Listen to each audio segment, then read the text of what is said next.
फौज भी मिल गई, अदालत भी मिल गई और सियासत भी मिल गई।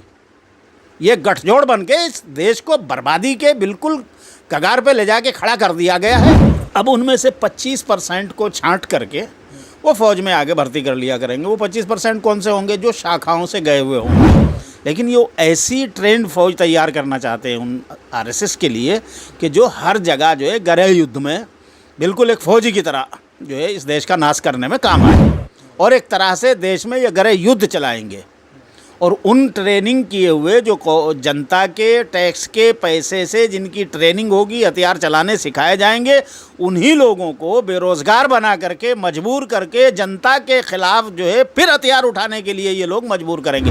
वो ये अग्निपथ नहीं, मुझे लगता है ये अग्निवीर नहीं बल्कि आग में झोंकने का काम है। भाई जब हिटलर शाही करोगे तो हिटलर शाही कहा जाएगा ना उसको। फौज के जो तीनों कमांडरों का जिस तरह से वो रोज़ रोज़ प्रेस कॉन्फ्रेंस कर रहे हैं और सरकार का एक तरह से चेहरा छुपाने के लिए वो एक तरह से सामने आकर के सरकार की वकालत जिस तरह से कर रहे हैं, ये फौज का सियासीकरण है जो इस देश के लिए बहुत ही बुरा संकेत है।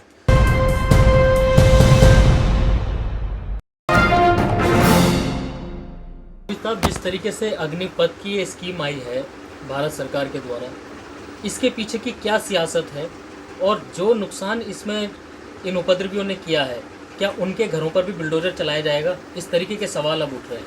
आप क्या लगता है आपको? इस योजना में जो सियासत है वो तो बिल्कुल खुल के सामने आ गई है। सभी लोग बोल रहे हैं, उसको बता रहे हैं कि क्या क्या है इसमें। कुछ लोग ये कह रहे हैं कि ये फ़ौज को ठेके पर चलाना चाहते हैं, यानी फ़ौज भी जो है अब ऐसी एक चीज़ बन जाएगी हिंदुस्तान में कि हो सकता है आने वाले टाइम में पूरी, अभी तो एक ये आंशिक है, हो सकता है आने वाले टाइम में पूरी फ़ौज का ठेका ही किसी अडानी या अंबानी को दे दिया जाए। अभी तो खाली फ़ौज के लिए जो उनके हथियार हैं, सामान हैं, उनके ठेके दिए जाते हैं। तो ऐसी क्या ज़रूरत आन पड़ी? ज़रूरत क्यों नहीं है भाई? ये सरकार किसकी बनवाई हुई है? अडानी और अंबानी की लाई हुई सरकार है। कौन लाया इसे? पैसा किसका खर्च हुआ था इस सरकार को लाने पर? भाई ये पैसे से ही तो बनी है ना मोदी की सरकार। मोदी की सरकार जो है, माफ़ कीजिएगा, किसी लोकतांत्रिक कायदे, ज़ाब्ते, कानून, उसूल, ईमानदारी और लोकतांत्रिक प्रक्रिया के हिसाब से तो बनी नहीं है। पैसे से और बेईमानी से बनी है।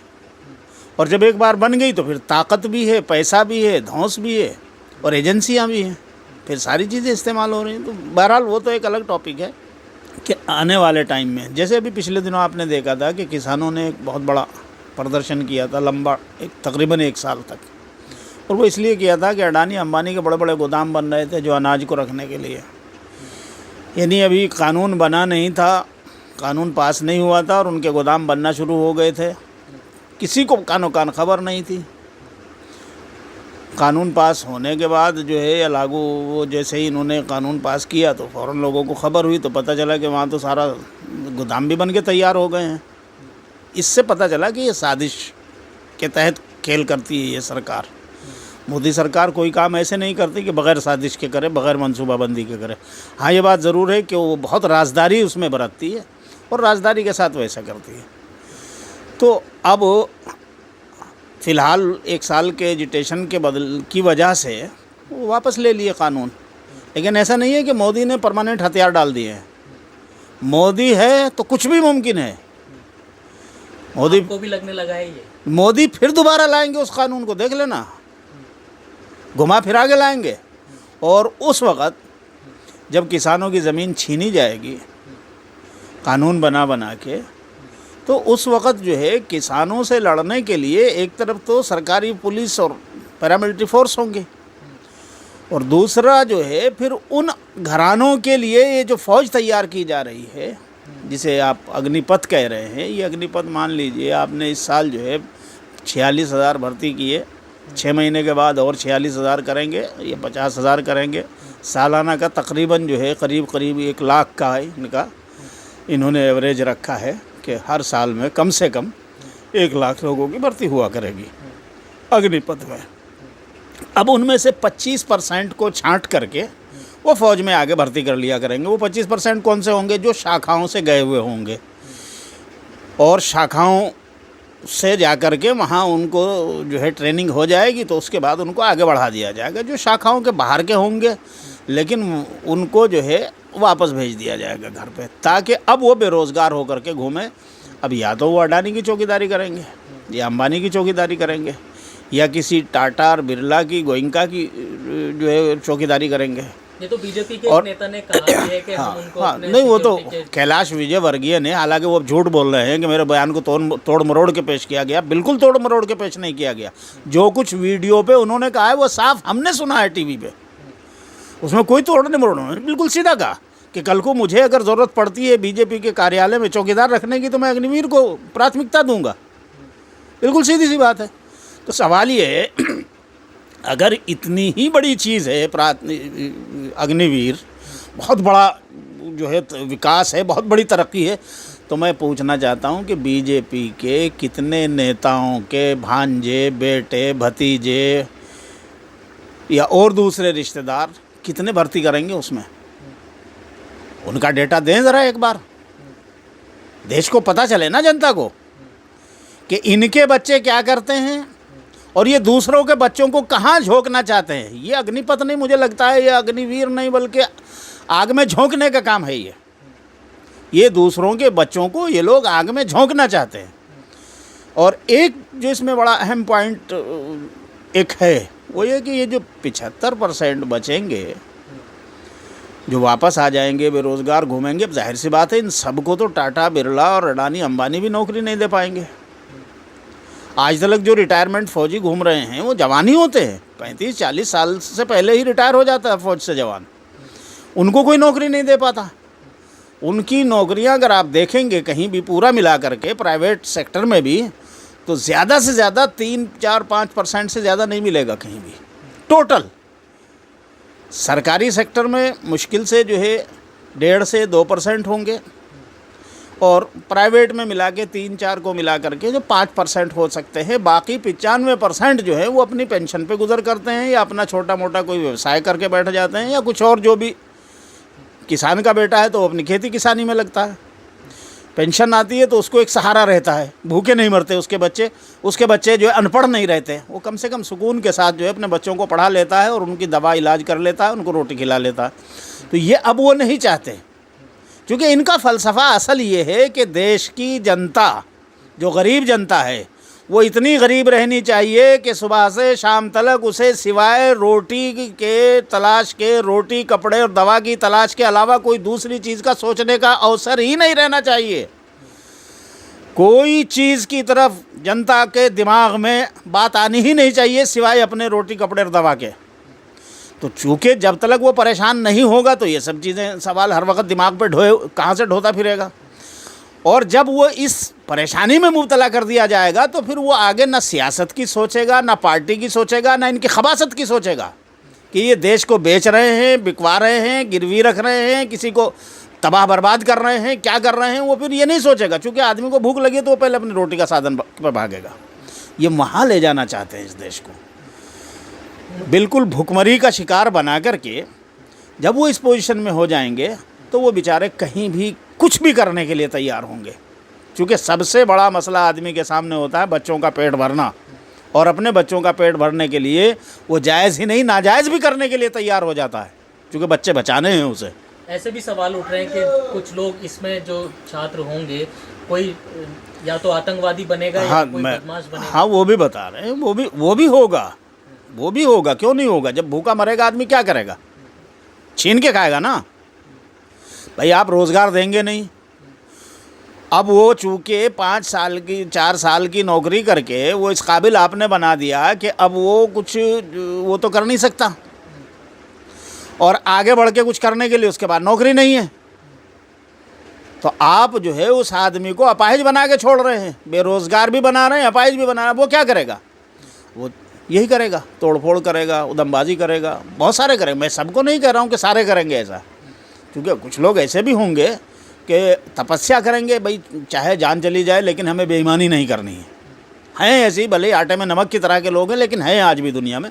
तो एक बात तो, लेकिन वो लोग करेंगे। और फिर सावरकर की जो सोच है, जिसको आज अमली रूप दिया जा रहा है बीजेपी की सरकार में, असल में ये सावरकर का जो नज़रिया है देश को बिल्कुल जो है मुसलमानों से, माइनॉरिटीज़ से, क्रिश्चियन से, बौद्ध से, दूसरों से, जैनियों से, सबसे अलग करके जो है वो अपना एक ब्राह्मणवाद का वर्चस्व, उसी मनुवादी सोच और उसी कानून के तहत जिस तरह से वो चाहते हैं, तो वो उसी तरह से उसको लागू कर रहे हैं। और ये जो है, अब ये जब बेरोज़गारों की भीड़ लाखों में, 10 लाख का बताया ना कि 10 लाख होंगे अगले 4 साल में, तो वो 10 लाख में से 1 लाख तो मुश्किल से फ़ौज में रहेंगे, मुश्किल से रहेंगे, वो भी 25% कह ही तो रहे हैं। इनकी ज़बान का कोई भरोसा नहीं है, हो सकता है 10% भी न रखे।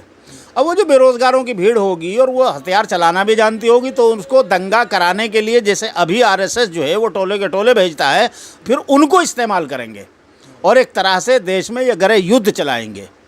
और उन ट्रेनिंग किए हुए जो जनता के टैक्स के पैसे से जिनकी ट्रेनिंग होगी, हथियार चलाने सिखाए जाएंगे, उन्हीं लोगों को बेरोज़गार बना करके, मजबूर करके जनता के ख़िलाफ़ जो है फिर हथियार उठाने के लिए ये लोग मजबूर करेंगे। वो जब किसानों की ज़मीन पर अडानी अंबानी का कब्ज़ा कराएगी सरकार, कौड़ियों के मोल उधर से जो है उसको एक्वायर करेगी और इधर इनको बेचेगी, तो उस वक्त वो लोग मज़ाहमत करेंगे, धरने प्रदर्शन करेंगे, एजिटेशन करेंगे, तो ये बेरोज़गारों की फ़ौज जो है उनकी तरफ से आएगी। जैसे अभी आपने देखा कि पुलिस के साथ बहुत सारे बग़ैर वर्दी के गुंडे जो खड़े होते हैं वो आरएसएस की शाखाओं वाले होते हैं। बहुत सी जगहों पर ये बात खुल चुकी है।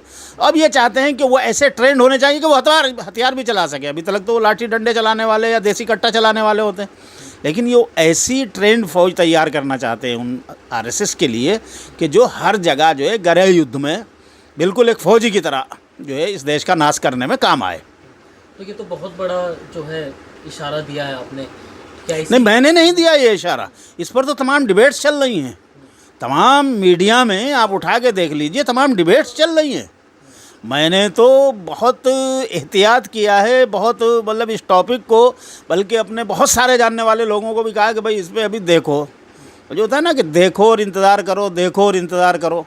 तो मैंने तो तमाम देखा है, चीज़ों को समझा ज़रूर है, समझ लिया था पहले दिन ही, लेकिन बोलने में बहुत एहतियात करी है कि अभी नहीं बोलना चाहिए। लेकिन अब जब बिल्कुल सारी हकीकतें खुल के आ गई हैं, तो अब कब तक आदमी चुप रहेगा। दूसरी बात, जिस तरह से इस योजना के तहत फ़ौज का सियासीकरण कर दिया है इस सरकार ने, वो सिर्फ अफसोसनाक ही नहीं है, मेरे नज़दीक निंदनीय है। वो फ़ौज के जनरलों या फ़ौज के जो तीनों कमांडरों का जिस तरह से वो रोज़ रोज़ प्रेस कॉन्फ्रेंस से कर रहे हैं, और सरकार का एक तरह से चेहरा छुपाने के लिए वो एक तरह से सामने आकर के सरकार की वकालत जिस तरह से कर रहे हैं, ये फ़ौज का सियासीकरण है, जो इस देश के लिए बहुत ही बुरा संकेत है। दूसरे देशों को कैसे मौका मिलेगा, कितना मौका मिलेगा इस? देखिए, दूसरे देशों को तो आज भी मौका मिला हुआ। आप क्या समझते हैं कि ये अंबानी आज़ाद है, अडानी आज़ाद है? किसने कह दिया? इसकी कंपनी जो है अमेरिकन और इजराइलियों के हाथों बिकी हुई है, ये खुद बिका हुआ बंदा है। तो एक तरह से अडानी अंबानी को भी एक तरह से यूँ मान लीजिए कि ये चौकीदार है इजराइलियों और अमेरिकियों के। इनकी कंपनी में असल शेयर होल्डर तो वो लोग हैं। तो ये जितना भी खेल खेला जा रहा है, और ये जो मल्टीनेशनल कंपनियां जो यहाँ से जो बराह रास्त तो चूँकि ये कारोबार करने नहीं देते, तो ये इस तरह के लोग जो हैं अडानी अंबानी टाइप के, जो चोर उचक्के पहले से रहे हैं, जिनका कारोबार ही चोरी पर जो है, जिनकी बुनियाद चोरी पर ही है, वरना यार सारी दुनिया के लोग तो नुकसान उठा रहे हैं। और ये जो है रात दिन जो है ऐसे जंप कर रहे हैं जैसे स्प्रिंग लगी हुई बॉल उछलती है, या यूँ कह लीजिए कि क्रिकेट के मैदान में बॉल को जैसे उछाल दिया, ये ऐसे उछाल रहे हैं कारोबार। कहाँ से आ रहा है सब? ये चोर बाज़ारी। लाखों करोड़ रुपए जो है प्रधानमंत्री जो है इनके माफ़ करवा देते हैं बैंकों से। ये चोर बाज़ारी नहीं है क्या? कि आप एक तरफ जो है गरीब आदमियों का गला काट के उनका खून चूस रहे हैं मोदी जी, और दूसरी तरफ जो है आप अडानी अंबानी सरीखे लोगों के लाखों करोड़ रुपए माफ़ कर दे रहे हैं, कंगाल बनाए दे रहे हैं आप देश को। और फिर आप कहते हैं कि मैं बहुत बड़ा शक्तिवीर हूँ, मैं देश प्रेमी हूँ, मेरी सरकार जो है बड़ी राष्ट्रवादी है। यही राष्ट्रवाद है? राष्ट्र किसका नाम है? जंगलों का, पत्थरों का? राष्ट्र नाम होता है आदमियों का। राष्ट्र बनता है इंसानों से। और आप इस देश के इंसानियत को मार रहे हैं। आप इस देश से इंसानियत को मिटा रहे हैं। हर तरह का जुर्म आप कर रहे हैं। आपके पास अगर संवैधानिक पावर मिली है पॉलिटिकल, आप उनका मिसयूज कर रहे हैं। असंवैधानिक तरीके से आप कानून का इस्तेमाल करके तमाम जो है एजेंसियों को बिल्कुल खिलौना बना के रख दिया आपने, कि जो भी आपके खिलाफ बोले, जो भी आपकी पॉलिसी के खिलाफ बोले, जो भी आपकी राजनीति के खिलाफ बोले, आप उसी के खिलाफ जो है एजेंसियों को हथियार बना के खड़ा कर देते हैं। ईडी, आईबी, सीबीआई, सीआईडी, फला, एनआईए, क्या है ये सब तमाशा? कि जिस आदमी की इंक्वायरी, जिस केस में पहले सीबीआई कर चुकी, 3 साल के बाद दोबारा से ईडी जा कर के उसी पे जो है छापेमारी कर रही है, उसी मामले में। ये क्या तमाशा है भाई? ये अगर हिटलर शाही नहीं है तो फिर क्या कहा जाए इसे? अगर हिटलर को कहा जाता है तो भक्तों को बहुत मिर्चें लग जाती हैं, इस पर बहुत परेशानी हो जाती है। अरे भाई, जब हिटलर शाही करोगे तो हिटलर शाही कहा जाएगा ना उसको। दूसरों की सरकारें गिनाने के लिए आप हर नाजायज़ हथियार, हर नाजायज़ हरबा इस्तेमाल करते हैं। पैसे का भी, पावर का भी, धौंस का भी, धमकी का भी। आपने एनसीपी के और उनके पकड़ के 2 मिनिस्टरों को बंद कर दिया। और तमाशा ये है कि राज्यसभा के और विधान परिषद के चुनावों में उनको वोट तक डालने का हक नहीं दिया जा रहा। और कोर्ट भी जो है अंधे होकर के तो फैसले कर रही है कि साहब वो नहीं दिया जाएगा। क्यों नहीं दिया जाएगा? क्या वो इस लोकतंत्र का हिस्सा नहीं है? क्या वो मुजरिम साबित हो गए, अदालत ने उनको सज़ा दे दी है क्या?